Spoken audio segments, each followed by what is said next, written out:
Bonjour. Je vais essayer de vous expliquer le chapitre de la facturation euh, qui s'inscrit dans le cadre de la deuxième partie de la comptabilité générale, c'est-à-dire les opérations courantes.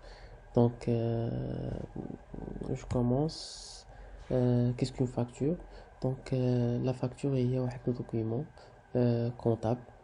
Donc, c'est une pièce justificative comptable, donc sans laquelle je ne peux pas passer une opération d'achat ou de vente sur les registres de la comptabilité d'IL.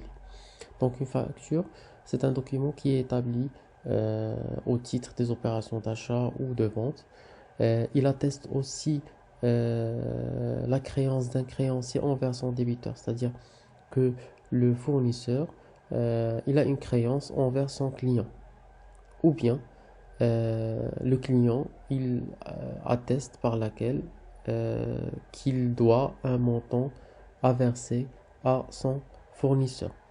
Donc euh, la facture, elle est obligatoire. C'est un document qui doit être établi obligatoirement au titre d'une opération de vente ou d'achat d'un produit, d'une mobilisation, d'un service, des travaux, etc. Donc le terme facture doit obligatoirement figurer sur le document pour l'identifier comme tel. Donc non, la facture, le nom, le mot plutôt de facture, il doit figurer pour distinguer euh, le document comptable des autres documents اللي يقدروا يكونوا عند l'entreprise. Donc, le fondement juridique de la facturation. Je n'envoie le fondement juridique de la facturation. Donc, c'est-à-dire les éléments qui sont la facture, les éléments qui sont la facture et qui sont obligatoires. Donc, il y a qui l'article 145, troisièmement, du Code général des impôts pour nous donner un certain nombre des indications obligatoires. Donc, premièrement, c'est là l'identité du vendeur, le numéro d'identification fiscale qui est attribué par le service local des impôts, c'est-à-dire l'identifiant fiscal unique, la taxe professionnelle, etc.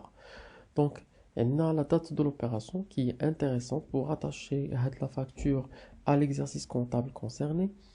Les noms, prénoms ou raisons sociales et adresses des acheteurs ou des clients, donc obligatoire. On doit savoir qui a acheté le produit ou bien à qui on va adresser le document comptable. Ensuite, les prix, quantité, nature de marchandises vendues, travaux ou bien services rendus. Donc, il y a la, la- la facture, c'est ce qu'on détaillé élément par élément, élément par élément. Je vous donne l'exemple, par exemple, de Marjan. Marjan, lorsqu'on achète, il nous donne la facture où il est indiqué référence par référence, le nombre des unités, le prix unitaire, etc. Donc, euh, il pouvait faire, par exemple, total des achats. Alors que une facture qui contient total des achats, c'est pas une facture.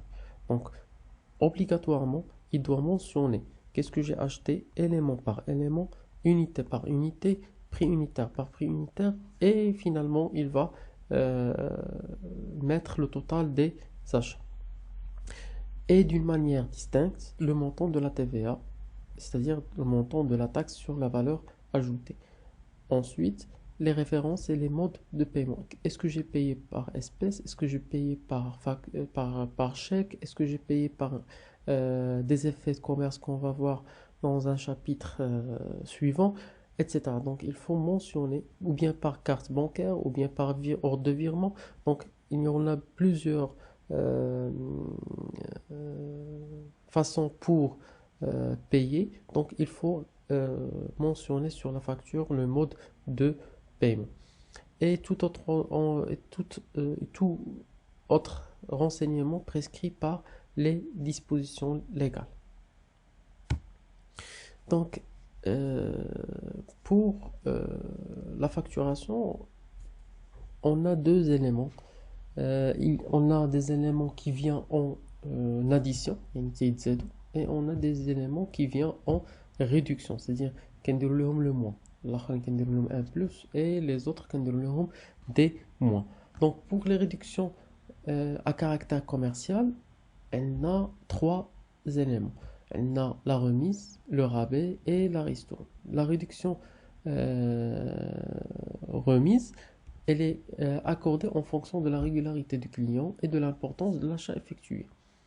Une personne اللي غادي تشري مثلا تاخد مثلا واحد la quantité de 3000 unités ماشي هي la même pour un client اللي غادي يجي ياخد 3 unités. Donc c'est pas la même chose. Donc il y en a qui a l'importance de l'achat effectué et bien sûr la régularité de client. Un client fidèle, un client qui paye à l'échéance, c'est pas comme un client infidèle et insolvable qui paie pas pardon, ses échéances à temps. On a ensuite le rabais. Le rabais, c'est une réduction accordée en cas de problème. Les problèmes, c'est les défauts de qualité, articles non conformes, date de la livraison non respectée. Donc, les trois éléments, bien sûr, ce sont les grandes lignes de problèmes qu'on peut commettre envers un client. Mais c'est les grandes familles. Donc, une fois qu'on a dit un élément, les trois, donc j'accorde à mon client un rabais, c'est-à-dire un geste commercial pour corriger l'erreur que j'ai commis avec le client. La dernière réduction à caractère commercial, c'est la ristourne. Donc la ristourne, elle a des réductions, ce sont des réductions accordées sur l'ensemble des ventes réalisées avec un même client, et pour une période déterminée. Donc l'exemple par exemple des sociétés pharmaceutiques. Donc les sociétés pharmaceutiques, ils fidélisent les clients qui réalisent avec eux un chiffre d'affaires important dans une période bien déterminée. Par exemple, qui compte le salon les produits pharmaceutiques ou bien paramédical. Donc, le client, s'il atteint le chiffre d'affaires très très important de la période bien déterminée, la société ou bien le fournisseur accorde à son client une ristourne comme un geste pour le fidéliser et l'inciter à conclure d'autres opérations commerciales avec le fournisseur. La dernière opération, la dernière réduction, c'est pas une réduction à caractère commercial, mais c'est une réduction à caractère financier. Donc là, ce qu'on appelle l'escompte de règlement. L'escompte de règlement, c'est une réduction accordée au client en cas de paiement anticipé avant l'échéance prévue. Donc parfois les entreprises qui ont besoin d'une liquidité d'urgence. Donc au lieu de contracter un crédit auprès de la banque ou bien un établissement de crédit, ou bien moyennant un taux d'intérêt, ils préfèrent contacter les clients et leur demander s'ils peuvent payer avant l'échéance, moyennant une réduction financière liée à un taux d'intérêt qui va être retranché du montant de la dette le client ou bien la créance que l'entreprise a envers ses clients.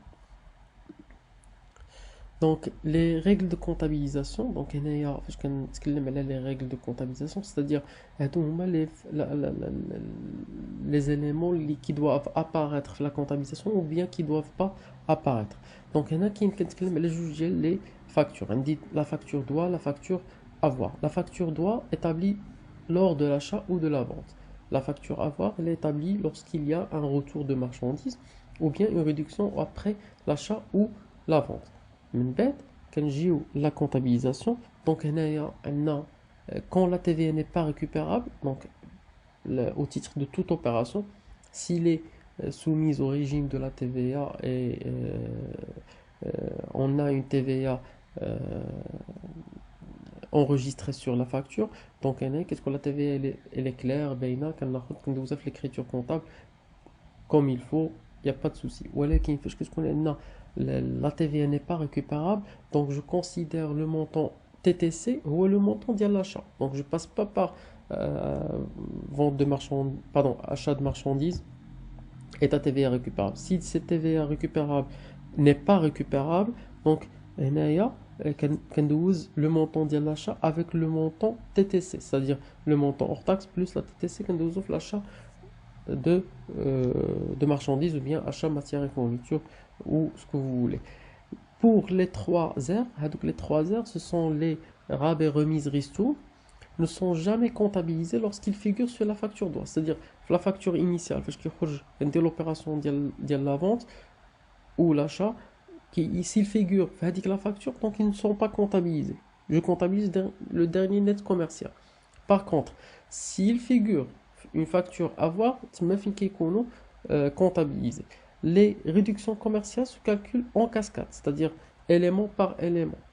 Et toujours avant la réduction financière. C'est-à-dire la réduction financière, elle est calculée sur le dernier net commercial. Pour l'escompte de règlement, est toujours comptabilisé qu'il soit sur ou hors facture. Il est qu'un indice la facture doit, je le comptabilise. Qu'un indice la facture avoir, je le comptabilise. Donc, il n'y a pas de problème pour l'escompte. Une fois je constate escompte, je comptabilise l'escompte. Donc, on a une application pour vous expliquer les réductions, les guillemets. Donc, on a le 23N. Mohamed vend 10 000 dirhams de marchandises à crédit au client Salah. Remise 10%, rabais 5%, escompte de règlement 2%. Salah paiera le 33N au lieu de 25N. Donc, il a accepté de lui accorder l'escompte en contrepartie un rapprochement le délai de paiement. Le taux de TVA c'est 20%, la facture c'est numéro 24. Donc c'est la facture, donc on a le montant brut de marchandises 10 000 dirhams, on lui a accordé une remise de 10%, c'est-à-dire 1000 dirhams, 10%, donc c'est le net commercial c'est 9000 dirhams, rabais de 5% c'est 450, 9000 dirhams fois 5%, 450. Donc le net commercial numéro 2, c'est 8550, les y 9000 moins 450. Ensuite, quand j'ai appliqué 2%, elle est le dernier net commercial. Donc 8550 fois 2%, c'est 171. Je retranche 171 de 8550, ça c'est 8379.